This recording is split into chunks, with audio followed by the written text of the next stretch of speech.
And Ahab told Jezebel all that Elijah had done, and withal how he had slain all the prophets with the sword. Then Jezebel sent a messenger unto Elijah, saying, So let the gods do to me, and more also, if I make not thy life as the life of one of them by tomorrow about this time.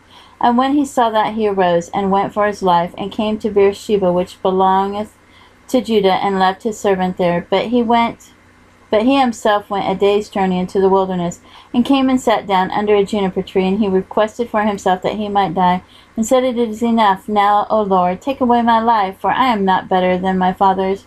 And as he lay and slept under a juniper tree, behold, then an angel touched him, and said unto him, Arise and eat. And he looked, and behold, there was a cake baken on the coals, and a cruse of water at his head, and he did eat and drink, and laid him down again. And the angel of the Lord came again the second time, and touched him, and said, Arise and eat, because the journey is too great for thee. And he arose, and did eat and drink, and went in the strength of that meat 40 days and 40 nights unto Horeb, the mount of God.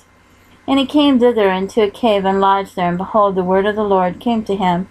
And he said unto him, What doest thou here, Elijah? And he said, I have been very jealous for the Lord God of hosts, for the children of Israel have forsaken thy covenant, thrown down thine altars, and slain thy prophets with the sword, and I, even I only, am left, and they seek my life to take it away.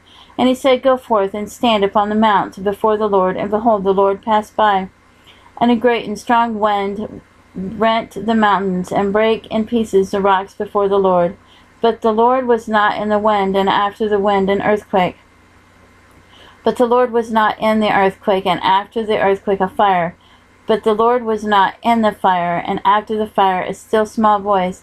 And it was so, when Elijah heard it, that he wrapped up his face with his mantle, and went out, and stood in the entering in of the cave. And behold, there came a voice unto him, and said, What doest thou here, Elijah? And he said, I have been very jealous for the Lord God of hosts, because the children of Israel have forsaken thy covenant, thrown down thine altars, and slain thy prophets with the sword. And I, even I only, am left, and they seek my life to take it away. And the Lord said unto him, Go, return on thy way to the wilderness of Damascus, and when thou comest, anoint Hazael to be king over Syria, and Jehu the son of Nimshi shalt thou anoint to be king over Israel, and Elisha the son of Shaphat of Abel-Meholah shalt thou anoint to be prophet in thy room. And it shall come to pass that him that escapeth the sword of his Hazael shall Jehu slay, and him that escapeth from the sword of Jehu shall Elisha slay. Yet I have left me 7,000 in Israel, all the knees which have not bowed unto Baal, and every mouth which hath not kissed him.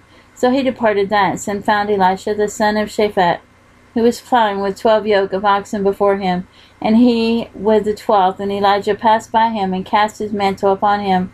And he left that oxen, and ran after Elijah, and said, Let me, I pray thee, kiss my father and my mother, and then I will follow thee. And he said unto him, Go back again, for what have I done to thee? And he returned back from him, and took a yoke of oxen, and slew them, and boiled their flesh with the instruments of the oxen, and gave unto the people, and they did eat. Then he arose, and went after Elijah, and ministered unto him.